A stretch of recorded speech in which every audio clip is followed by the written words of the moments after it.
முதல் முறையாக இந்தியாவிடம் தோல்வியடைந்த அமெரிக்கா. பூமராங் போல அமெரிக்காவை திருப்பி அடிக்கும் வர்த்தக போர். இது பழைய இந்தியான்னு நினைச்சியா ட்ரம்ப்? இது மோடி இந்தியா, ஒன்னும் அசைக்க முடியாது.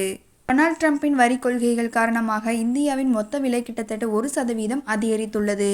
இது 3 ஆண்டுகளில் இல்லாத அதிகபட்ச உயர்வு ஆகும். உற்பத்தி விலை குறியீடு ஆண்டுக்கு 3.3% உயர்ந்துள்ளது. இதில் சேவைகள், பதப்படுத்தப்பட்ட பொருட்கள் மற்றும் தளபாடங்கள், ஆடைகள் போன்ற இறக்குமதி பொருட்களின் விலைகள் கடுமையாக உயர்ந்துள்ளது.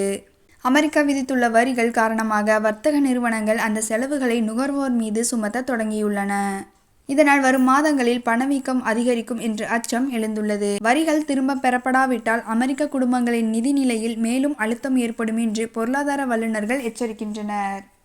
ட்ரம்ப் நிர்வாகம் இந்திய பொருட்கள் மீது விதித்த அதிக வரிகள் இறக்குமதி பொருட்களின் விலைகளை நேரடியாக உயர்த்தியுள்ளன. வர்த்தக கொள்கைகள் விநியோக சங்கிலியை பாதித்து உற்பத்தி மற்றும் விநியோக செலவுகளை அதிகரித்துள்ளன.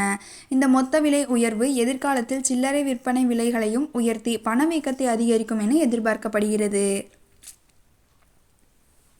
பொருளாதார நிபுணர்களின் கூற்றுப்படி வர்த்தக போரால் ஏற்படும் இந்த விலை உயர்வு அமெரிக்க பொருளாதார வளர்ச்சிக்கு ஒரு தடையாக இருக்கலாம்.